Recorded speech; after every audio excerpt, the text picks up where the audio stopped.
शुक्लाम्बरधरं विष्णुं शशिवर्णं चतुर्भुजं प्रसन्नवदनं ध्यायेत् सर्वविघ्नोपशान्तये।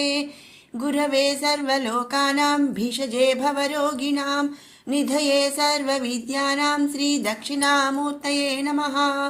अस्मद्गुरुचरणारविन्दाभ्यां नमः। ध्यानानन्दमयं देवं निर्मलस्फटिकाकृतिम् आधारं सर्वविद्यानां हयग्रीवमुपास्महे। श्रीहयग्रीवमूर्तये नमः। कृष्णाय वासुदेवाय देवकीनन्दनाय च नन्दगोपकुमाराय गोविन्दाय नमो नमः। ॐ कृष्णाय वासुदेवाय हरये परमात्मने प्रणतः क्लेशनाशाय गोविन्दाय नमो नमः। सर्वत्र गोविंद नाम संकीर्तనం గోవింద గోవింద। భగవద్బంధువులందరికీ నమస్కారం। మనం ముందటి వీడియోలో శ్రీమన్నారాయణీయం అనే కావ్యాన్ని ఎవరు రచించారు, మరి అసలు శ్రీమన్నారాయణీయం అంటే ఏమిటి, అది ఎక్కడ రచించారు, అసలు దాని విషయం ఏమిటి అనేది మనం తెలుసుకున్నాము। ఇక ఈ రోజు నుంచి కూడా మనం చెప్పుకున్న విధంగా శ్రీమన్నారాయణీయంలోని ప్రతి దశకంలోని శ్లోకాలు, వాటి ప్రతి పదార్థాలు, అలాగే తాత్పర్యంతో సహా మనం చెప్పుకోబోతున్నాము। అందరూ కూడా మరి శ్రీమన్నారాయణీయం నేర్చుకోవటానికి ప్రయత్నించండి। ఒకవేళ నేర్చుకోలేకపోయినా సరే మరి కేవలం అంటే మరి వినగలిగిన వారు కూడా మరి చక్కగా విన్నంత కూడా మన ఆరోగ్య సమస్యలు అనేవి మెరుగు అవుతాయి అని చెప్పి తప్పక నమ్మదగిన విషయం అన్నమాట। కాబట్టి మరి ప్రతి ఒక్కరూ కూడా ఈ శ్రీమన్నారాయణీయం దశకాలని నేర్చుకోవటానికి, అలాగే నేర్చుకోలేని వాళ్ళు విని అయినా సరే మరి మన జీవితం ధన్యం చేసుకోవడానికి ప్రయత్నిద్దాము। ఇక ఈ శ్రీమన్నారాయణీయం అనేది నారాయణ భట్టతిరి గారు అనేక ఛంద సమ్మేళనంగా అయితే రచించారండి। మరి అందులో భాగంగా మన 1వ దశకం శ్రద్ధరా ఛందస్సులో ఉంటుందన్నమాట। ఇది శ్రీమన్ భాగవతంలోని ప్రథమ స్కంద పరిచ్ఛేదము, అంటే ప్రథమ స్కందములోని మరి భావాన్ని అంతా కూడా శ్రీమన్నారాయణీయంలో మరి 1వ దశకం నుంచి కూడా రచించడం అనేది జరిగింది। మనకు అందరికీ తెలుసండి, భాగవతం మొత్తం 12 స్కంధాలలో రచించారనమాట। ఈ 12 స్కందాలను కూడా 100 దశకాల్లో నారాయణ భట్టతిరి గారు రచించడం అనేది జరిగింది। ఈ 1వ దశకంలో భగవన్ మహిమ గురించి మరి నారాయణ భట్టతిరి గారు చెప్తున్నారు। సాంద్రానందావబోధాత్మకమనుపమితం కాలదేశావధిభ్యాం నిర్ముక్తం నిత్యముక్తం నిగమశతసహస్రేణ నిర్భాస్యమానం అస్పష్టం దృష్టమాత్రే పునరురుపురుషార్థాత్మకం బ్రహ్మతత్వం తత్తావద్భాతి సాక్షాత్ గురుపవనపురే హంత భాగ్యం జనానాం। మరి ఇందులో ముందుగా ఈ శ్లోకంలోని నామాలు అంటే వర్డ్స్ అన్నిటికీ కూడా మనం వాటి ప్రతి పదార్థం మనం తెలుసుకునే ప్రయత్నం చేద్దామండి। అప్పుడే మనకి కొంచెం ఈజీగా చదవగలుగుతాము। ముందుగా గురు పవనపురే, ఇది అంటే అంటే శ్లోకంలో ఏంటి అంటే వరుసగా అయితే నామాలు చెప్పుకోవటం అనేది జరగదండి, ముందు వెనక ఉంటుంది కాబట్టి ఈ 4వ లైన్లో వచ్చే గురు పవనపురే అనే దాంతో మనం మొదలు పెట్టుకుందాము। శ్రీ నారాయణ భట్టతిరి గారు గురువాయూరు అనే క్షేత్రంలో ఈ శ్రీమన్నారాయణీయం అనే కావ్యాన్ని రచించారు కాబట్టి మొట్టమొదటిగా మరి గురు పవనపురే అంటే గురువాయూరు, పురే పురములో, సాంద్ర దట్టమైనది, ఆనంద ఆనందమును, అవబోధ ఆత్మకం, ఇది ఒకటేనండి, సాంద్ర నందావబోధాత్మకం అనేది మరి ఇక్కడ ఫస్ట్ లైన్లో ఉంది। మరి ఆ అవబోధ ఆత్మకం అంటే మేలు కొలుపుటను అంటే ఎరుకను లేదా కలిగి ఉన్న స్వరూపము అని అర్థం అన్నమాట। అనుపమితం దేనితోనూ కూడా పోల్చబడనిది. అంటే ఏంటి? ఈ గురువాయూపురంలో ఉన్నటువంటి ఈ గురువాయూరప్పని దేనితో కూడా మనం పోల్చడం అనేది జరగదనమాట. కాలదేశ అవధిభ్యాం నిర్ముక్తం, దేశకాల వస్తు పరిమితులకు అతీతమైనది అని అర్థం. ఆ బంధముల నుండి విముక్తమైనది. అంటే ఈ గురువాయూరప్పకి మరి శ్రీకృష్ణ స్వామికి శ్రీమన్నారాయణుడికి ఎటువంటి బంధములు కూడా లేని వారనమాట. అన్ని బంధముల నుంచి కూడా విముక్తైనటువంటి వాడు మన శ్రీమన్నారాయణుడు అనొచ్చు, పరమాత్మ అని చెప్పచ్చు. ఇక తర్వాత వర్డ్ నిత్యముక్తం, నిత్యము ముక్తమైనది అంటే సంతోష సుఖ దుఃఖాల నుండి నిత్యముక్తమైనది అని అర్థం. తర్వాత నామం నిగమాష తన సహస్రేణ. సహస్రం అంటే మనకి తెలుసు, వందలు, వేలు. శత సహస్రం, సహస్రము అంటే 1000, శత సహస్రం అంటే వందల వేలు, శతం అంటే 100. కాబట్టి ఇక్కడ నిగమ శత సహస్రేణ అంటే వందలు వేలు అయిన ఉపనిషత్తులచే అని అర్థం. నిర్భాస్యమానం ప్రకాశించినది. దృష్ట మాత్రే భౌతిక దృష్టికి, దృష్ట మాత్రే అంటే మాత్రే అంటే చూడటం అన్నమాట. కాబట్టి భౌతిక దృష్టికి. అస్పష్టం అందని అందమైనది. అస్పష్టం అంటేనే మనకి తెలుస్తుంది, స్పష్టంగా లేనిదనమాట. కాబట్టి మరి స్పష్టంగా లేదు అంటే మనకి అందదు. పునః మరలా. ఉరు పురుషార్థ ఆత్మకం, పురుషార్థాలలో గొప్పదైనటువంటి మోక్ష పురుషార్థమైనది అయినా అని అర్థం. మరి మోక్షం అంటే ఏంటండి? భగవద్ అనుభవము కలగడాన్నే మోక్షం అంటారు. బ్రహ్మతత్వం అంటే మనకి ఇంకా దానికి ప్రత్యేకమైన వర్డ్ అనేది ఏం లేదు, బ్రహ్మతత్వము అనే అర్థం. తత్ సత్యం, జ్ఞానం మొదలైన లక్షణాలు కలిగినటువంటిది అని అర్థం అన్నమాట. తత్వమసి మొదలైన మహాకావ్యాలు దేనిని గురించి తెలియజేస్తున్నాయో అదే తత్. తావత్ ఆ లక్షణ పరిమాణం కలది. అంటే తత్వమసి లక్షణ పరిమాణం కలిగినటువంటిది అని అర్థం అన్నమాట తావత్ అంటే. ఇక తర్వాత నామం జనానాం భాగ్యం. భాగ్యం అంటే భాగ్యం కలగటం, జనానాం అంటే జనులు, జనుల యొక్క భాగ్యముగా అని అర్థం. సాక్షాత్ ఎదుట, ప్రత్యక్షముగా. తర్వాత నామం భాతి ప్రకాశించున్నది. హంత ఆహా అంటే అబ్బా సంతోషంగా ఉన్నప్పుడు మనం అంటూ ఉంటాము, ఆహా అబ్బా ఎంత బాగుంది, ఎంత హాయిగా ఉంది అంటాం కదా. అది మన సంతోషంగా ఉన్నప్పుడు వాడేటువంటి పదం అన్నమాట ఆహా అనేది. అదేంటండి సాంస్క్రిట్లో దాన్ని హంత అని అంటారు.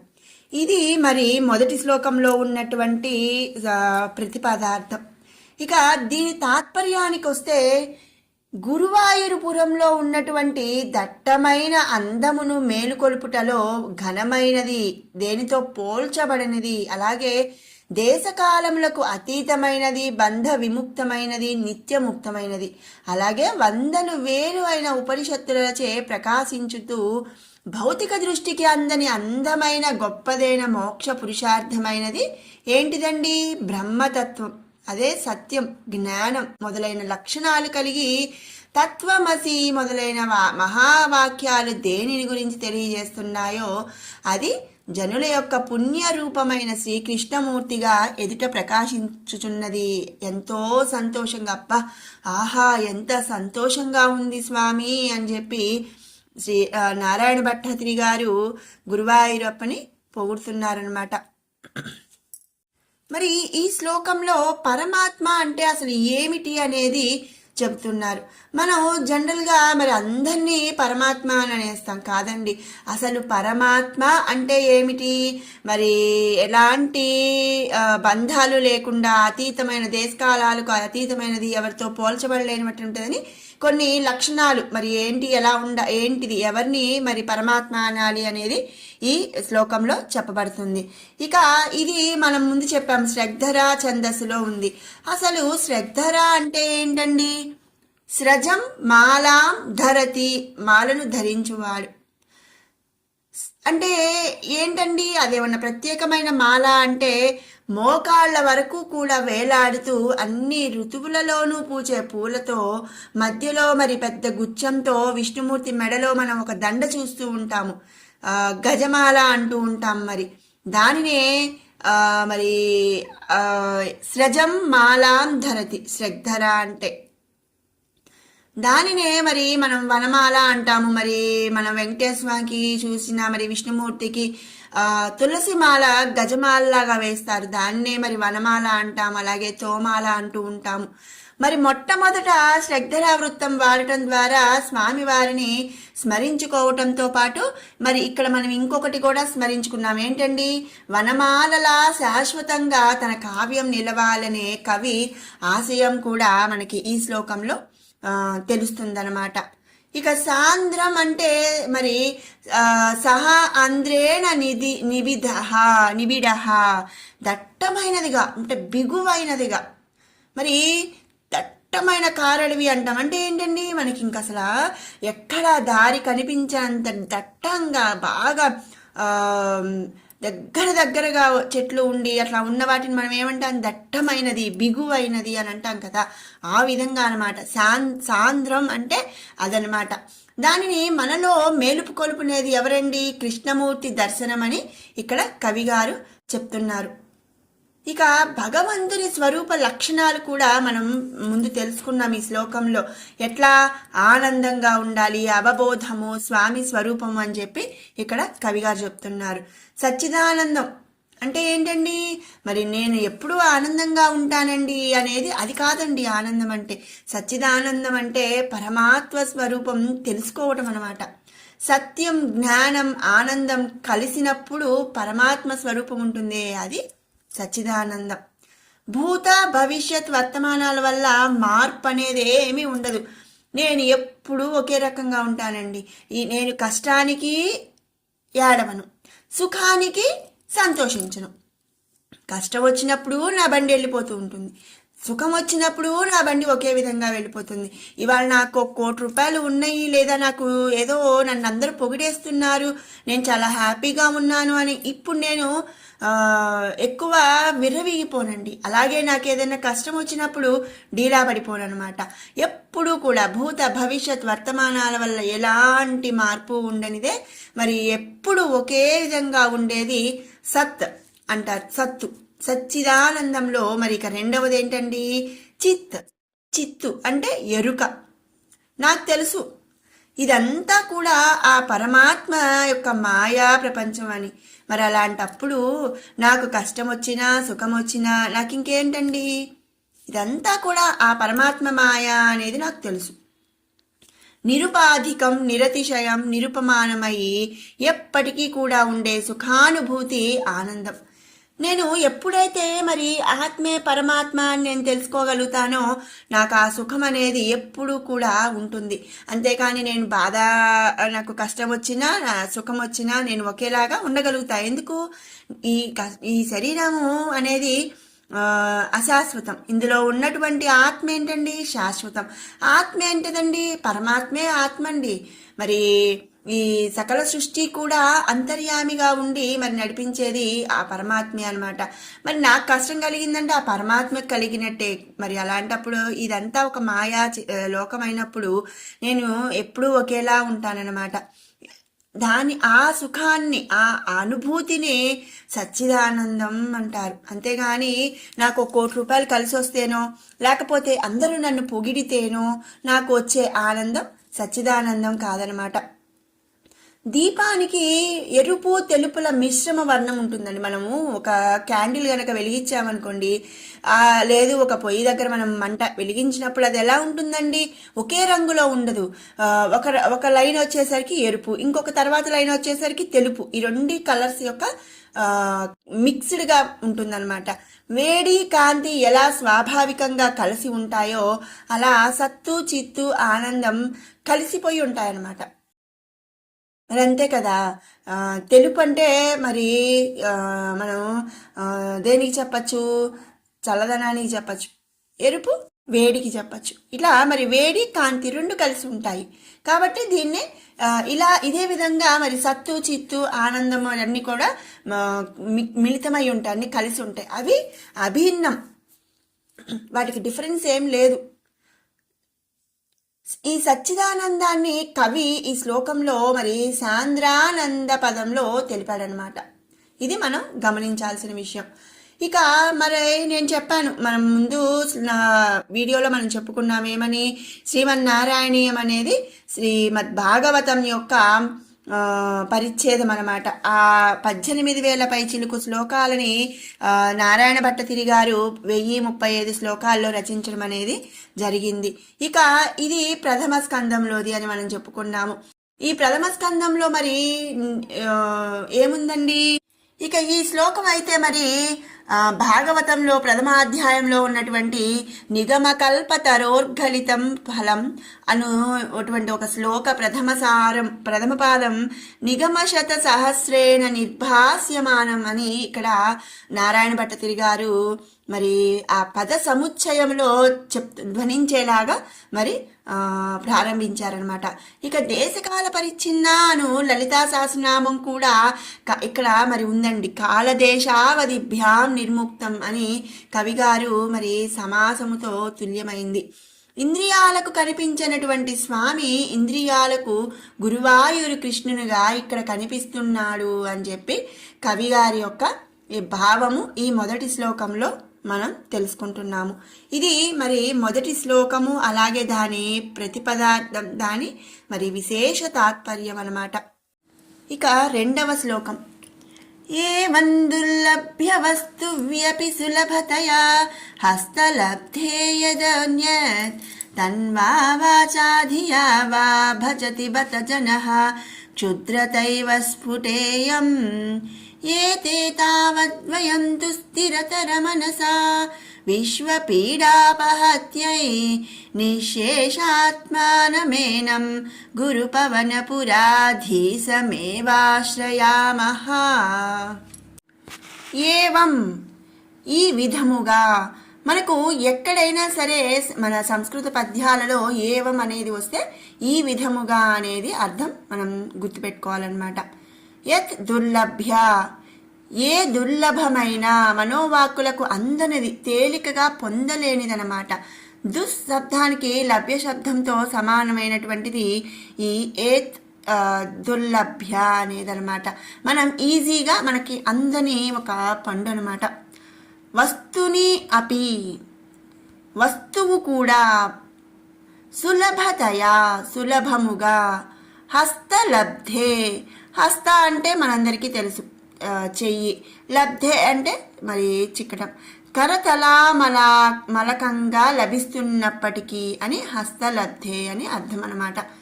జనః జనుడు, అన్యత్ ఇతర దేవతలను, భజతి పూజిస్తున్నారు, బత అయ్యో, ఇయం క్షుద్రత ఏవా ఇది నీచమైనది, ఏతే వయం తు తావత్ కానీ మేము, విశ్వపీడ ప్లస్ అవహత్యై అంటే ప్రపంచ పీడలను నివారించుటకు, స్థిరతర మనసా స్థిరమైనటువంటి మనసుతో, తన్వా వాచాధియా త్రికరణ శుద్ధిగా, త్రికరణ శుద్ధిగా అంటే ఏంటి, మనసా వాచ కర్మణ అని అర్థం.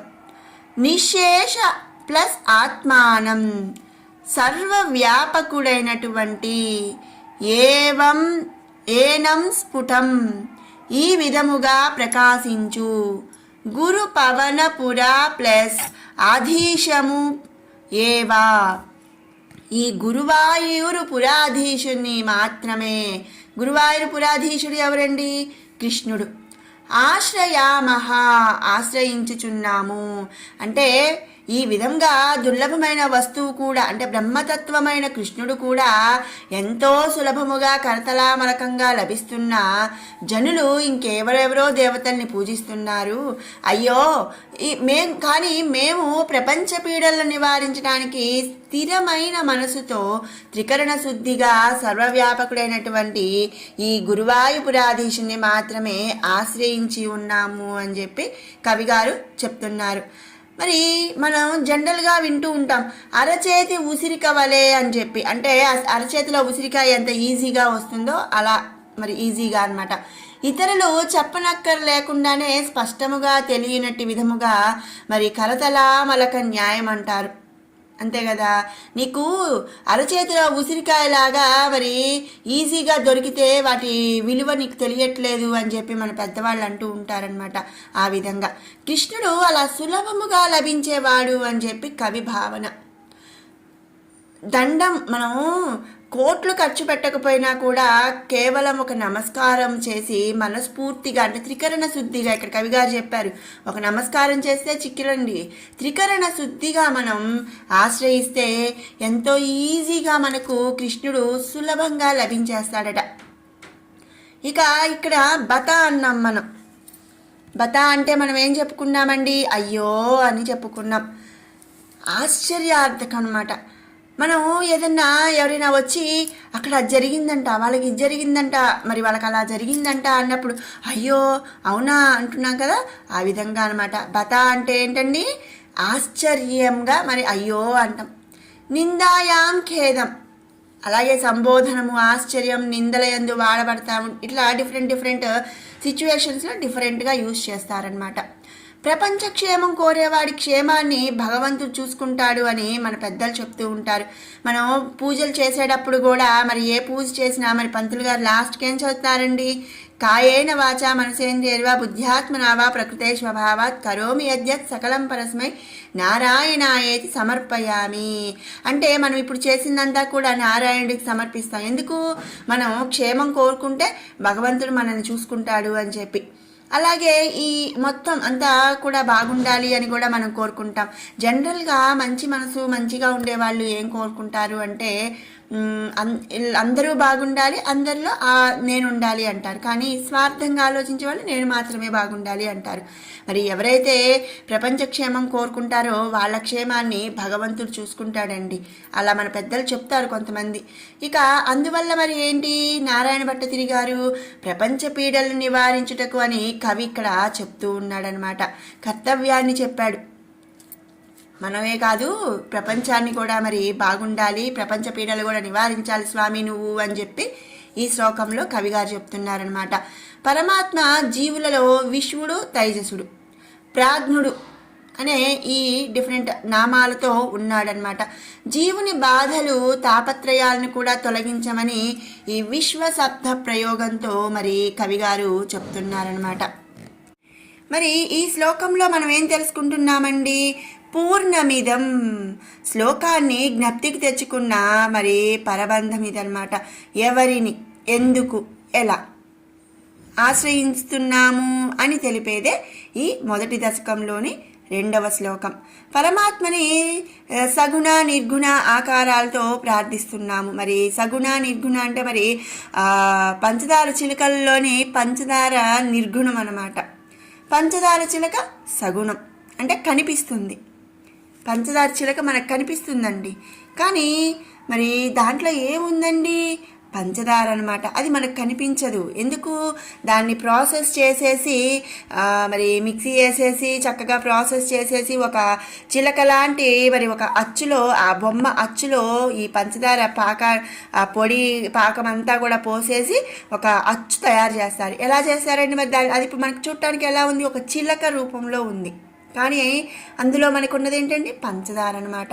అంటే కనిపించకుండా ఉండేది నిర్గుణం, కనిపించేది సగుణం. ఏది ఉపాసించినా అందులోని తత్వం మాత్రం ఒకటేనండి. ఏంటండి?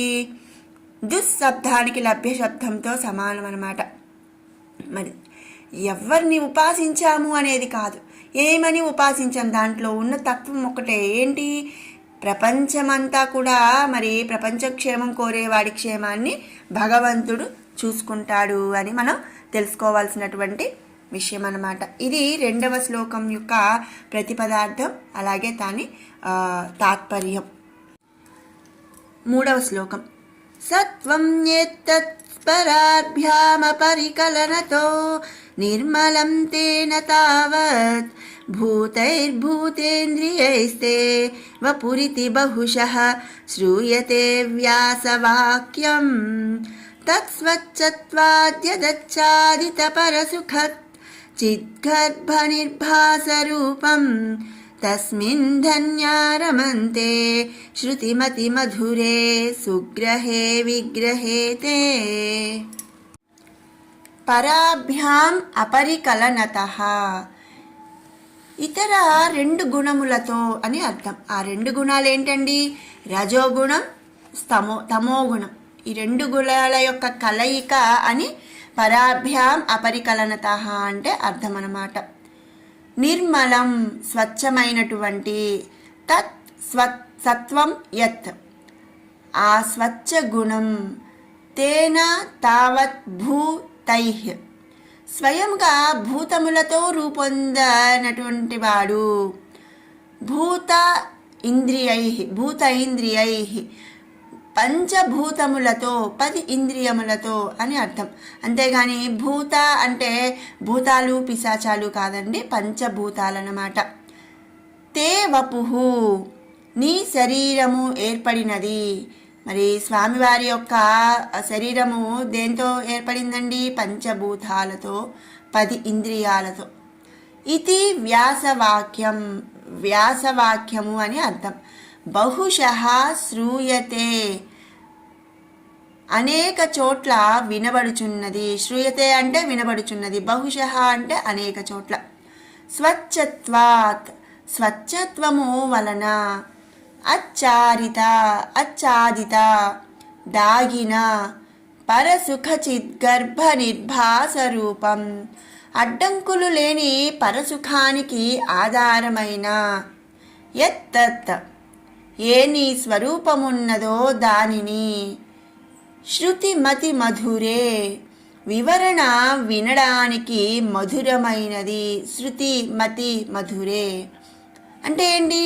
ఏది ఆస్వాదించినా ఇంకా ఇంకా ఆస్వాదించాలి అనిపించేటంటి మధురము అని అర్థం అన్నమాట. సుగ్రహే సులభతరమైనది.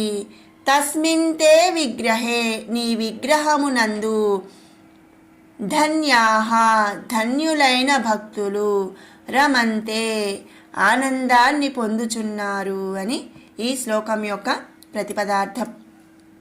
ఇక తాత్పర్యం విషయానికి వస్తే, రజ తమ గుణాల కలయిక అని చెప్పాం మనం పైన.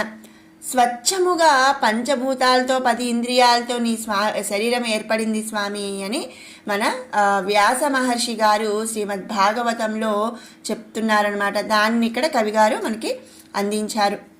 ఇక్కడ పంచభూతాలు అంటే ఏంటండి? పృథ్వీ అంటే భూమి, జలము, తేజస్సు, వాయువు, ఆకాశం. ఈ 5టిని కలిపి పంచభూతాలు అంటారు. ఇక మరి 10 ఇంద్రియాలు అన్నాము. 5 జ్ఞానేంద్రియాలు, 5 కర్మేంద్రియాలు అన్నమాట. ఆ 5 జ్ఞానేంద్రియాలు ఏంటి? శ్రోత్రము, చర్మము, చక్షుస్సు, జిహ్వ, నాసిక. కర్మేంద్రియాలంటే వాక్కు, హస్తములు, పాదములు, పాయువు, ఉపస్థ. మొత్తం ఎన్నైనా అండి? 10. ఈ యొక్క 10 ఆ యొక్క పంచభూతాలు 5 అన్నమాట. వ్యాసుడు మరి ఈ శ్లోకం ఎక్కడ ఉంది అని అంటే, వ్యాస భగవానుడి భాగవతంలో మొదటి సర్గలో అంటే మొదటి స్కంధంలో 3వ అధ్యాయంలో ఫస్ట్ శ్లోకం అనమాట. జగృహే పౌరుషం రూపం భగవాన్ మహదాబ్దిభిః సంభూతం షోడశకల మాధవ్ లోక శుశ్రూషయా. భగవంతుడు పూర్వం సృష్టిని చేకూరి మహత్తత్వము, అహంకారము మరియు పంచతన్మాత్రలతో కూడి సునిష్పన్నమైనటువంటి పురుష రూపాన్ని గ్రహించాడట. ఆ రూపమునందు ఏమేమి ఉన్నాయండి? 5 జ్ఞానేంద్రియాలు, 5 కర్మేంద్రియాలు, అంతఃకరణము, 5 భూతములు అనే 14 కళలు ఉన్నాయి అని చెప్పి వ్యాస భగవానుడు మరి భాగవతంలో మనకు నిక్షిప్తం చేశారు. మరి మనకి జ్ఞానేంద్రియాలు 5 చూస్తే శ్రోత్రము అంటే చెవులు వినడం, చర్మము అంటే మన చర్మము, చక్షుస్సు అంటే కళ్ళు, జిహ్వ అంటే నాలుక, నాసిక అంటే ముక్కు. ఈ 5 రంధ్రాలు మనకి జ్ఞానేంద్రియాలు అనమాట. ఇక కర్మేంద్రియాలంటే వాక్కు అంటే మాట్లాడటం, హస్తములంటే పట్టుకునేవి మరి చేతులు, పాదములంటే కాళ్ళు, పాయువు అంటే మనం మూత్రానికి వెళ్తాం కదా, మలము మూత్రాలకి వెళ్తాం కదా, అది పాయువు అంటారు. ఇక ఉపస్థ అంటే మన గర్భం అంటే మనం గర్భం దాల్చినప్పుడు మన బిడ్డ వచ్చే ద్వారం ఉంటుంది కదండి, సంతానోత్పత్తి కలిగేటువంటి స్థానం, అది ఉపస్థ అంటారనమాట. ఇవి కర్మేంద్రియాలన్నమాట. ఈ విధంగా మరి పరమాత్మ ఆకారం అనేది రజగుణము తమో గుణాలతో కలిసినటువంటి ఒక స్వచ్ఛమయంగా పంచభూతాలు 10 ఇంద్రియాలతో స్వామి యొక్క శరీరము ఏర్పడింది అని చెప్పి వ్యాస మహర్షి చెప్తున్నారు. స్వచ్ఛత్వము వలన అడ్డంకులు లేని పరసుఖానికి ఆధారమైన నీ స్వరూపమును వివరణ వినడానికి ఎంత మధురంగా ఉంటుంది అంటే వినినంత ఇంకా వినాలి ఇంకా వినాలి అనే విధంగా ఉంటుంది అని చెప్పి నారాయణ భట్టతిరి గారు మనకి ఈ శ్లోకంలో చెప్తున్నారనమాట. అలాగే మరి నీ స్వరూపము వివరణ మరి సులభతరమైన నీ విగ్రహమును దర్శించి ధన్యులమయ్యాము అని భక్తుల ఆనందాన్ని పొందుచున్నారనమాట. అంటే ఏంటి మరి అంత నీ స్వరూపాన్ని, విరాట్ స్వరూపాన్ని మనం చూడలేకపోయినా నీ విగ్రహమును దర్శించి మరి ఎంతో ధన్యమయ్యాము స్వామి అంటూ గురువాయూరప్ప గురించి ఇక్కడ నారాయణ భట్టతిరి గారు ఈ 3వ శ్లోకంలో చెప్తున్నారనమాట. 4వ శ్లోకం. నిష్కంపే నిత్యపూర్ణే నిరవధి పరమానంద పీయూష రూపే నిర్లీనానేకముక్తావళి సుభగతమే నిర్మల బ్రహ్మ సింధో కల్లోలోల్లాసతుల్యం ఖలు విమలతరం సత్వమాహుస్తదాత్మా తస్మాన్నో నిష్కళస్త్వం సకల ఇతి వచస్త్వత్కళాస్వేవ భూమన్. నిష్కంపే నిష్కల రూపములో సముద్రము వలె చలింపకుండా ఉండేటువంటి వాడు.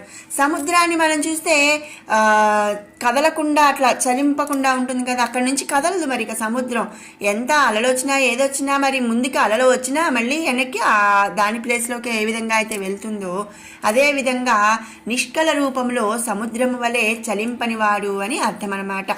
నిత్య పూర్ణే సముద్రము వలె నిత్య పూర్ణుడైనటువంటి వాడు. మరి ఎంతటి ఎండలు వచ్చినా ఎంతటి ఇదైనా కూడా సముద్రం ఎప్పుడైనా ఎండిపోతుందా అండి? చెరువులు నదులు ఎండిపోతాయి కానీ సముద్రం అనేది ఎప్పుడూ కూడా నిండుగానే ఉంటుంది. అదేవిధంగా స్వామివారు అనమాట. నిరవధి పరమ ఆనంద పీయూష రూపే పరిమితి లేని పరమానందమును అమృతముతో నిండిన సముద్ర స్వరూపుడా అని ఇక్కడ నారాయణ భట్టతిరి గారు గురువాయూరప్పని ప్రబోధిస్తున్నాడు. నిర్లీన అనేక ముక్తావళి. అనేక ముక్తావళి అంటే అనేకమైనటువంటి లీనమైన మరి ముత్యాల వరుస కలిగిన వాడా.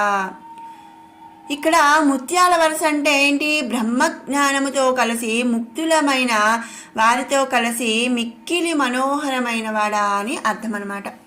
సుభగతమే నిర్మల బ్రహ్మ సింధో సర్వమంగళ స్వరూపమైన స్వచ్ఛమైన సత్వగుణమును సముద్రం వంటి వాడా అని అర్థం. విమలతరం సత్వం స్వచ్ఛతరమైన సత్వరూపముతో కల్లోల ఉల్లాసతుల్యం కల్లోలమైనటువంటి అలలతో తుల్యమైన వాడా. అంటే మరి ఏ విధంగా అయితే సముద్రం మరి అలలు కూడా వస్తూ ఉంటాయో అలాగా స్వామివారు. ఆహుహు ఇలా పెద్దలు చెప్పుచుందురు. మరి ఏదైనా పెద్దవాళ్ళు అన్నారు, పెద్దవాళ్ళు చెప్పారంటూ ఉంటాం కదా, ఆ విధంగా ఇక్కడ నారాయణ భట్టతిరి గారు మనం ముందు చెప్పుకున్నట్టు ఈ శ్రీమన్నారాయణం రాసేటప్పటికి 16 సంవత్సరాలు కాబట్టి ఇక్కడ ఆహుహు అంటే ఇలా పెద్దలు చెప్పుచుందురు అని చెప్పి ఈ శ్లోకంలో మరి వాడుతున్నారు. తత్ ఆత్మాత్వం, నువ్వు అలాంటి వాడివని చెప్పబడుతుండగా కస్మాత్ నో నిష్కళః, నువ్వు నిష్కలుడువు ఎందుకు కావు? భూమన్, ఓ గొప్పవాడా, మహత్తత్వం సామ్యం లేని అనుభవ రూపమైన బ్రహ్మ పదార్థమా, సకల ఇతి వచః, సకలము యొక్క నామాలు అంటే సకల దేవతల యొక్క నామాలు, కళాసువత్ ఏవా, నీలోని భాగాలు. మనం ఏ దేవుడికైనా సరే, ఏ దేవతలకైనా సరే ఉన్నటువంటి అన్ని నామాలు కూడా నీలోని భాగాలే స్వామి అని చెప్పి ఇక్కడ చెప్తున్నాడు అనమాట. ఇది ప్రతిపదార్థం. ఇక తాత్పర్యం విషయానికి వస్తే, నిష్కల రూపములో ఏ విధంగా అయితే సముద్రం వలె చలింపనివ్వకుండా ఉంటావో, సముద్రం వలె నిత్యం పూర్ణంగా అంటే ఎప్పుడు కూడా నిండుగా ఉంటావో ఉండేవాడా, పరిమితి లేని పరమానందమును అమృతముతో నిండిన సముద్ర స్వరూపుడా. అంటే ఏంటి, ఇక్కడ స్వామివారు ఎప్పుడూ కూడా మరి పరమానందమును కలిగి ఉంటాడు. ఆ పరమానందాన్ని ఇక్కడ అమృతంతో సమానంగా చెప్తున్నాడు అనమాట. అనేకమైన లీనమైన ముత్యాల వరుస కలిగినటువంటి వాడా, బ్రహ్మజ్ఞానముతో కలిసి ముక్తులైన వారితో కలిసి మిక్కిలి మనోహరమైన వాడా, సర్వమంగళ స్వరూపమైన స్వచ్ఛమైన సత్వగుణమును సముద్రమును వంటి వాడా అని చెప్పి కవి ఇక్కడ చెప్తున్నాడనమాట. అంతేకాకుండా ఇంకా సముద్రంతో మరి స్వామివారిని పోల్చారు. మరి ఇంకా ఏం చెప్తున్నారండి, స్వచ్ఛతరమైన సత్వరూపముతో కల్లోలమైన అలలతో తుల్యమైన వాడా అని కూడా చెప్తున్నారు. ఇలా మరి పెద్దలు చెప్పుచుందురు. శుద్ధ సత్వ స్వరూపముడమైన నువ్వు నిష్కలుడవిగా ప్రకాశిస్తావు. ఓ గొప్పవాడా, అది కూడా నీ సకలము యొక్క నామాలు అంటే సకల దేవతల యొక్క నామాలు నీలోని భాగాలే అని చెప్పి చెప్తున్నాడు. మరి ఏ విధంగా అంటే సముద్రం ఏ విధంగా అయితే ప్రశాంతంగా ఉంటుంది, దానిలో మరి ఏదైనా మలినాలు మనం అవన్నీ కలిపామనుకోండి, అప్పుడు సముద్రం ఏమైపోతుందండి, దాని రూపం చూపిస్తుంది, ఉద్రిక్త రూపం చూపిస్తుంది. మరి అదే ఏంటి, ఈ తుఫానులు, మరి ఈ సునామీలు, మరి డిఫరెంట్ నేమ్స్తో సునామీలు కూడా మనం చెప్పుకుంటున్నాము. అక్కడ సునామీ వచ్చింది, ఇక్కడ సునామీ వచ్చింది అని. మరి సముద్రం ప్రశాంతంగా ఉంటుందండి, ఎప్పుడు నీట్గా మరి చక్కగా ఉన్నప్పుడు శుభ్రంగా ఉంటుంది, మరి ప్రశాంతంగా. ఎప్పుడన్నా మరి దానిలో కనుక మనం అన్నీ ఆ ఫ్యాక్టరీ నుంచి ఈ ఫ్యాక్టరీ నుంచి కానీ మరి అన్ని వాడిన మలినాలు చెడు అంతా మనం ఎప్పుడైతే కలుపుతున్నామో దానికి కోపం వచ్చి, సముద్రుడికి కోపం వచ్చి ఏమవుతుంది, సునామీ రూపంలో కల్లోలంగా మరి అలలతో మరి కల్లోలం చేసేస్తుంది అనమాట. అదేవిధంగా ఇక్కడ పరమాత్మ కూడా ఏంటండి, చక్కగా మరి మనం ప్రశాంతంగా పరమాత్మను మంచి త్రికరణ శుద్ధిగా మనస్ఫూర్తిగా మనం స్మరిస్తున్నప్పుడు బాగానే ఉంటుంది. ఎప్పుడైతే మరి తన భక్తులను మరి బాధ పెడతారో అప్పుడు స్వామివారు ఏ విధంగా అయితే సముద్రం అల్లకల్లోలంగా సునామీలాగా వచ్చేస్తుందో, పరమాత్మ కూడా అదే విధంగా సునామీలాగా మారిపోతాడని ఇక్కడ అర్థం అన్నమాట. ఇక్కడ కవిగారు మనకేం చెప్తున్నారంటే, మనం ఒక విగ్రహాన్ని, ఇప్పుడు మనం పరమాత్మ ఒక్కడేనండి, మరి దశావతారాలు చెప్పుకుంటాం. రాముడు ఆయనే, కృష్ణుడు ఆయనే, మరి కల్కి ఆయనే, మరి అందరూ అన్ని దేవతలు కూడా ఆయనే. రూపాన్ని బట్టి చేతిలో మరి విల్లు అవన్నీ ధరించి మరి ఉన్నాడనుకోండి, ఆయన్ని మనం రాముడిగా చెప్పుకుంటాం అనమాట. అదే మనం చూస్తున్న విగ్రహంలో చక్కగా నెమలి పింఛం పెట్టుకొని ఫ్లూట్ పట్టుకొని ఉంటే ఆయన్ని మనం ఏమంటున్నామండి, శ్రీకృష్ణుడు అంటున్నాం. కానీ మరి ఇద్దరు ఒకటే కదండి, శ్రీ మహావిష్ణువు రూపాలే, దశావతారాలు. కాబట్టి మరి రూపం ధరించి ఒక నామంతో కనుక ఉంటే ఆయన ఆ సకలుడు నామరూపాదులు, లేకపోతే మరి నిష్కలుడు అనమాట. అంటే ఏ రూపము లేనటువంటి వాడు. ఈ రెండు కూడా స్వామి మరి కవి గారు ఈ శ్లోకంలో మనకి చెప్తున్నారు. సముద్రం నిష్కల స్వరూపం. మరి సముద్రానికి ఒక స్పెసిఫిక్ షేప్ అనేది ఉంటుందా అండి? ఉండదు కదా. అలలు అవతారాలుగా మనకి ఇక్కడ చెప్తున్నారు. ఎప్పుడైతే ఇప్పుడు మనం చెప్పుకున్నాం, సముద్రంలో చెడంతా కలిపినప్పుడు అది ఏ విధంగా అయితే ఒక పెద్ద సునామీ లాగా వస్తుందో, తన భక్తులని బాధ పెట్టినప్పుడు స్వామి కూడా ఏం చేస్తాడండి, చక్కగా అవతారం ఎత్తేసి మరి తన భక్తులను బాధ పెట్టినటువంటి వారిని చంపేస్తాడనమాట. ఆ అలలని అవతారాలుగా ఇక్కడ కవి మనకు చెప్తున్నాడు. స్వామివారి యొక్క సకల స్వరూపాలని కూడా మనం ఈ శ్లోకంలో మనోహరంగా చెప్పారు ఎవరు, నారాయణ భట్టతిరి గారు. అంటే ఏంటి, మరి మనం ఇక్కడ చూస్తే దశావతారాలు కూడా హిరణ్యాక్షుడిని చంపడానికని, హిరణ్యకశిపుడిని చంపడానికని, మరి రావణాసురుడిని చంపడానికి, అలాగే కంసుడిని చంపడానికని, ఇలా ఎవరైతే మరి తన భక్తుల్ని బాధ పెడుతున్నారో వాళ్ళని చంపడానికి మాత్రమే ఆ పరమాత్మ అవతారాలనేది ధరించాడు. అంతేకాని తన స్వలాభం కోసం ఏమీ అవతారాలనేది ధరించలేదన్నమాట. ఇది మనం ఈ శ్లోకంలో తెలుసుకోవాల్సినటువంటి విషయం. ఇక 5వ శ్లోకం. నిర్వ్యాపారోపి నిష్కారణమజభజసే యత్క్రియామీక్షణాఖ్యాం తేనైవోదేతి లీనా ప్రకృతి రసతి కల్పాపి కల్పాదికాలే తస్యా సంశుద్ధమంశం కమపి తమతిరోధాయకం సత్వరూపం సత్వం ధృత్వా దధాసి స్వమహిమ విభవా కుంఠ వైకుంఠ రూపం. అజా న జాయతే. జా అంటే పుట్టేవాడు అనమాట. అజ అంటే పుట్టనివాడు. స్వామి ప్రత్యేకంగా పుట్టలేదండి, అవతారం ఎత్తాడనమాట. స్థూల జగత్తుకు కారణమైన సత్వ రజ తమోగుణ రూపమైనటువంటి ప్రధానమే కానీ ఇంకా వేరే పుట్టుక ప్రధానం అనేది స్వామికి లేదనమాట. నిర్వ్యాపారః అపి, నువ్వు ఏ క్రియ లేని వాడివైనప్పటికీ, అంటే స్వామి ప్రత్యేకంగా ఏ పని చేయడనమాట.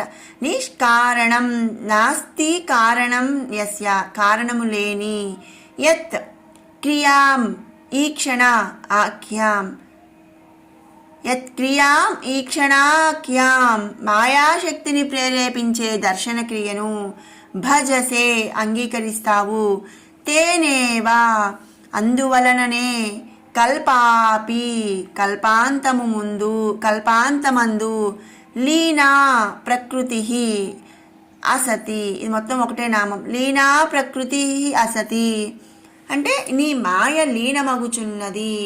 కల్పాధికాలే కల్పాది అందు, ఉదేతి వ్యక్తమగుచున్నది. తస్యాహ ఆ మాయ యొక్క, సంశుద్ధం అంశం పరిశుద్ధమైన అంశం కలిగినది. తం అతిరోధాయకం సత్వరూపం ఆ చైతన్య ప్రకాశమైన సత్వగుణం. కమపి ఏదైనా, దధాసి ధరిస్తావు, సత్వం ధృత్వా సత్వం ధృత్వా ఆ మాయారూపాన్ని ధరించుట, స్వమహిమ నీ స్వమహిమా విలాసం చేతనే కానీ మరొక కారణం లేదు. అకుంఠ విభవ విరమించని కార్యము, ధనము, మోక్షం, ఐశ్వర్యము సిద్ధింపచేసేటువంటి వైకుంఠ రూపం, మాయలో విండు విష్ణు రూపమును ధరించినవాడా. వైకుంఠంలో ఎవరుంటారండి? శ్రీ మహావిష్ణువు. ఇది ప్రతిపదార్థం. ఇక తాత్పర్యం విషయానికి వస్తే ఇక్కడ ఏం చెప్తున్నారండి కవి గారు? 1000 మహాయుగాలు అంటే మరి ఐశ్వర్యం సిద్ధింపచేసేటువంటి వైకుంఠ రూపంలో మాయలో ఉండే విష్ణు రూపమును ధరించిన వాడా, పుట్టని వాడా. మరి స్వామివారికి ఈ దశావతారాలు కూడా శ్రీ మహావిష్ణువు యొక్క అవతారాలే కానీ మరి పుట్టింది కాదు కాబట్టి పుట్టనివాడా. నువ్వు ఏ కర్మ లేనివాడివైనప్పటికీ కూడా కారణము లేని మాయాశక్తిని ప్రేరేపించి దర్శన క్రియను అంగీకరిస్తావు అని అర్థం. ఏ విధంగా అయితే అయస్కాంతం దగ్గర ఉన్న ఇనుముకు చలనము కలిగినట్లుగా స్వామి సన్నిధానంలో ఉన్న ప్రకృతిలో ప్రేరణ జరుగుతుంది. అంతే కదా. మరి అయస్కాంతము ఐరన్ రెండు పక్క పక్కన పెట్టామనుకోండి, కొంచెం మనం చిన్నప్పుడు చక్కగా ఆడుకుంటూ ఉంటాం. ఏంటి, ఐరన్ తీసుకొచ్చి అయస్కాంతం ఈ రెండు తీసుకొచ్చి కింద ఐరన్ పెట్టేస్తాం, మన చేతిలో అయస్కాంతాన్ని పెట్టి అటు ఇటు అయస్కాంతాన్ని జరుపుతున్నప్పుడు ఈ ఐరన్ అనేది చక్కగా మూవ్ అవుతూ ఉంటుంది. ఆ విధంగా మరి స్వామి యొక్క సాన్నిధ్యంలో ఉన్నటువంటి ప్రకృతి కూడా మరి ప్రేరణ జరుగుతుందన్నమాట. అందువల్లనే కల్పాంతమందు నీ మాయ లీనమవుచున్నది, కల్పాది యందు వ్యక్తమవుతున్నది. అంటే లీనం అంటే మరి స్వామిలో కలిసిపోతుంది అనమాట, లీనమైపోతుంది, స్వామిలోకి వెళ్ళిపోతుంది. అలాగే కల్పం మరి జరిగేటప్పుడు వ్యక్తం అవుతుంది, కల్పం జరిగేటప్పుడు మరి అందరికీ కూడా కనిపిస్తుంది అనమాట. ఆ మాయ యొక్క పరిశుద్ధమైన అంశం కలిగిన ఆ చైతన్య ప్రకాశమైన సత్వగుణమును ధరిస్తావు అని కవిగారు ఇక్కడ చెప్తున్నారు. ఆ మాయా రూపాన్ని ధరించడం చేత ఏమవుతుందండి, నీ స్వమహిమా విలాసం చేతనే కానీ మరో కారణం లేదు. ఇక్కడ నా గొప్ప నీ గొప్ప ఎవరి గొప్ప ఏమీ లేదు, మరి మా ఎవరి గొప్ప లేదయ్యా, కేవలం నీ మాయ రూపాన్ని ధరించడం చేత నీ స్వమహిమా విలాసం, ఈ జగమంతా కూడా స్వామి యొక్క ఒక ఆట స్థలం అని చెప్పి మరి ప్లే గ్రౌండ్ అనమాట ఈ సకల సృష్టి కూడా. ఆ విధంగా ఇక్కడ చెప్తున్నా, అంతేకాని ఇంకో కారణం ఏం లేదయ్యా. నేను మరి 10 మందిని, ఇప్పుడు నేను 10 మందిని కన్నాను అనుకోండి, అది మరి ఏంటండి నేను గొప్ప అండి కాదు, మరి మనందరినీ పుట్టించినటువంటి గొప్ప ఎవరండి, ఆ పరమాత్మ అనమాట. 1000 మహాయుగాలు, ఇప్పుడు మనం కల్పం ఇవన్నీ చెప్తున్నాం, మరి యుగాంతం ఇవన్నీ కల్పాది అందు, కల్పాంతమందు కల్పాది అందు అంటున్నాం. అసలు కల్పం అంటే ఏంటండి, 1000 మహాయుగాలు ఒక కల్పం అంటారనమాట. మనకు ఏ విధంగా పగలు రాత్రి ఉంటుందో అలాగే వాళ్ళకి ఉంటాయి. వర్తమాన కాలంలో సంధ్యావందనంలో చెప్పే శ్వేతవరాహ కల్పం, ఇప్పుడు మనందరం పూజ చేసుకుంటున్నాము, మరి సంకల్పంలో ఏం చెప్తామండి, శ్వేతవరాహ కల్పే అని చెప్పుకుంటాం. కల్పం అంటే ఏంటండి, అదనమాట 1000 మహాయుగాలు కలిసిన దాన్ని ఒక కల్పం అంటారు. ఇప్పుడు శ్వేతవరాహ కల్పం జరుగుతుంది. ఇప్పటికి ఎన్ని మన్వంతరాలు గడిచాయండి, 6 మన్వంతరాలు గడిచాయి. ఇప్పుడు మరి విక్రమార్క, అలాగే శాలివాహన, క్రీస్తు శకాలు అని మనం చెప్పుకుంటూ ఉంటాం. క్రీస్తు పూర్వం, క్రీస్తు శకం అని. ఇది క్రీస్తు శకాలు జరుగుతున్న కాలం. మరి 7వదైన వైవస్వత మన్వంతరంలో నడుస్తుంది అనమాట. ఇప్పుడు మనం పూజ చేసుకునేటప్పుడు మనం వింటూ ఉంటాం, ఏంటి, వైవస్వత మన్వంతరే కలియుగే ప్రథమ పాదే జంబూద్వీపే భరతవర్షే భరతఖండే మేరో దక్షిణ దిగ్భాగే శ్రీశైల్య శ్వేతవారాహ కల్పే అని మనం చెప్పుకుంటాం. ఫస్ట్ ఏం చెప్తాం, శ్వేతవారాహ కల్పే అంటే మనం శ్వేతవారాహ కల్పంలో ఉన్నాము. వైవస్వత మన్వంతరే అంటే వైవస్వత మన్వంతరంలో ఉన్నాము. ఆ విధంగా మనం కలియుగే అంటే కలియుగంలో ఉన్నాం. ప్రతి యుగానికి కూడా మరి ప్రతి దాంట్లో మన్వంతరంలో కూడా ఎన్ని యుగాలు, 4 యుగాలు. ఈ 4 యుగాలని కలిపి ఒక మహాయుగం అంటామన్నమాట. ఈ మహాయుగం అంటే ఏంటంటే కృతయుగం, త్రేతాయుగం, ద్వాపరయుగం, కలియుగం. ఈ 4 యుగాలు కలిపి ఒక మహాయుగం. ఈ మహాయుగంలో మనం చివరిదైనటువంటి కలియుగంలో ఉన్నాము. కలియుగంలో ప్రథమ పాదంలో ఉన్నాము. ఈ విధంగా మనం సంకల్పం అనేది చెప్పుకుంటాం. ఇదండి, అంటే ఇప్పుడు అర్థమైందా అండి, మహాయుగం అంటే 4 యుగాల కలయిక. కృతయుగం, త్రేతాయుగం, ద్వాపరయుగం, కలియుగం. ఈ 4 యుగాల కలయికను మహాయుగం అంటారు. ఇక వైవస్వ మన్వంతరం. ఇప్పుడు మనం 7వ మన్వంతరంలో ఉన్నామన్నమాట. ఇక కల్పం అంటే 1000 మహాయుగాలు. ఒక మహాయుగం అంటేనే కృతయుగం, త్రేతాయుగం, ద్వాపరయుగం, కలియుగం. ఈ 4 కలిసిన ఒక మహాయుగాన్ని. మరి 1000 మహాయుగాలంటే ఏంటండి, ఇలాంటి 4 యుగాల కలయికలు 1000 యుగాలు జరిగితే కానీ ఒక్క కల్పం మారదనమాట. మరి చూడండి, ఇది మరి కల్పం అనేదానికి అర్థం అన్నమాట. సరే, మరి ఇప్పుడు ఇక్కడ మరి మనం ఏం చెప్తున్నాం, ఈ చలనము ఏ విధంగా వస్తుందండి, ఆ విధంగా మరి స్వామి సాన్నిధ్యంలో ఉన్నటువంటి ప్రకృతిలో కూడా ప్రేరణ జరుగుతుందే కానీ ఎవరి గొప్ప కాదు. నీ పరమాత్మ గొప్పతనాన్ని ఇక్కడ మనకు కవిగారు వివరిస్తున్నారనమాట. అంటే ఏంటి, మరి నీవు ప్రకృతికి అతీతుడువు, నీ మహిమా ప్రభావం చేత అకుంఠితమైన వైకుంఠ రూపమున నీవు విలసిల్లుతున్నావు. భక్తులను అనుగ్రహించడం కోసమే నువ్వు ఈ ప్రకృతి విభూతుల ద్వారా నిన్ను నీవు ప్రకటించుకుంటున్నావయ్యా గురువాయూరప్ప. అంతేకాని మరి నీకు ఎటువంటి ఇది కూడా లేదు అని చెప్పి చెప్తున్నాడు. ఈ విధంగా పరబ్రహ్మమే సగుణాత్మకుడైన శ్రీమన్నారాయణుడు అని ఎరుంగాలి, అంటే తెలుసుకోవాలి అని చెప్పి ఇక్కడ నారాయణ భట్టతిరి గారు మనకు 5వ శ్లోకంలో